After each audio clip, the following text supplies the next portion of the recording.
wewe. Ngoja niwasogelee. Pengine utamlioni. Narudia. Bwana ana haja na maisha yako. Hata kama ukoo wako ungekataa, hata kama familia yako ingekataa, Bwana ana haja na maisha yako. Vyovyote vile Bwana ana haja na wewe. Ndio maana injili inahubiriwa kila leo. Haujawahi kuacha kuzima masikio yako. Haujawahi kuacha kuzima masikio yako kwa pamba au kwa nini. Popote unakoenda unasikia, popote unakotembea unasikia ya kwamba Bwana anataka uokoke jioni leo. Kazi iliyo nayo ni ile iliyopewa na Kristo Yesu ya kupangia ubadilike, ya kuambia mataifa wamgeukie Kristo Yesu, na waliofungwa wawekwe huru, na waliowagonjwa wapone kwa jina la Yesu. Hiyo ndio njia na hiyo ndio kazi niliyopewa na Mungu, na hiyo kazi ndio imenisimamisha hapa, na hiyo kazi ndio iliyoniweka na mipango, kuwaambia watu wa mipango, uzinzi uache, uongo uache, uasherati uache, kwa sababu Yesu ni Bwana. Yuko mahali hapo kwa ajili ya maisha yako. Utateseka kwa kiwango gani? Utahangaika kwa kiwango gani? Bwana akasema na watumishi wake ya kwamba nendeni mipango. Kuna punda wangu pale kafugwa, fahari yake ni ya duniani. Everything kwenye maisha yako unayoiona kwa macho ya damu na nyama ni fahari ya dunia. Sema amen. Sipo kukueleza fahari ya duniani, niko hapa kukueleza fahari ya mbinguni. Na wakati ulio nao na wakati unaokuja ni hatari kwa maisha yako, ni hatari kwa roho yako. Sio hatari kwa mwili wako, ila ni hatari kwa roho yako. Within, salimisha roho yako kwa Kristo Yesu. Salimisha roho yako. Kimbia maeneo tofauti kwa ajili ya kusalimisha salama yao, kujiweka salama. Lakini nataka nikwambie ya kwamba jioni ya leo ninakueleza kwamba ni ya roho yako iliyopotewa, iliyopotoshwa na mwili wako, ikaibiwa kwa mwili wako, ikafungwa ufahamu wako. Jioni ya leo Yesu anatafuta roho hiyo.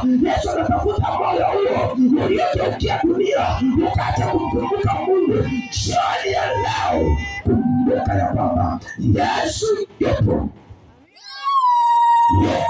kwa ajili ya maisha yako, yupo kwa ajili ya kuiponya roho yako, yupo kwa ajili ya kukuweka salama. Dunia sio salama. Nasema tumekuona Bwana kwenye mchana, nasema tumekuona Bwana kwenye ubuti. Nasema Yesu anaokoa kwa sababu wamemthibitisha. Ulipokuwa mtoto nyumbani, kabla hujafanya kosa mzazi alikuwa akuchapi, lakini ukifanya kosa mzazi anakuchapa. Mengine mzazi akuchapi, ila anakuonya, anakwambia mwanangu acha hiyo njia ni mbaya, nitakuchapa, lakini hakuchapa. Anakwambia tuacha.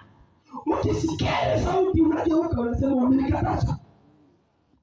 Lakini mwanadamu aliyeumbwa kwa sura na kwa mfano wa Mungu, mwanadamu hasikii maonyo, hasikii wanaomzuia.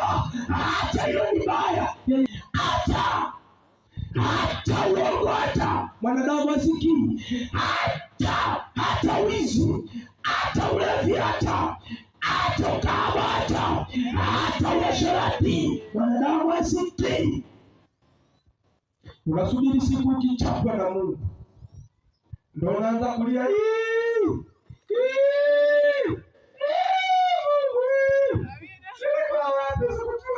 Ukujua na uniambiwa. Unasubiri waanze kuchapwa, unasubiri washerati ukupe ukimwi, uanze kulia na ukimwi. Nimekadaga wanya. Sasa unikadaga wa ashindwe. Nimekadaga wanya. Mekundu. Haleluya, haleluya, haleluya. Usisubiri uchape na Mungu.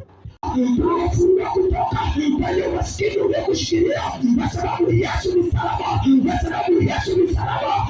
Amesema tuwafungue, tumletee hao kondoo. Ni Wakristo umefungwa kwenye mapepo, wengine ataachia. Umefungwa na magonjwa, wengine anaachia, kwa sababu Yesu anaingia. Sio mimi ninayeponya, anaponya Mungu.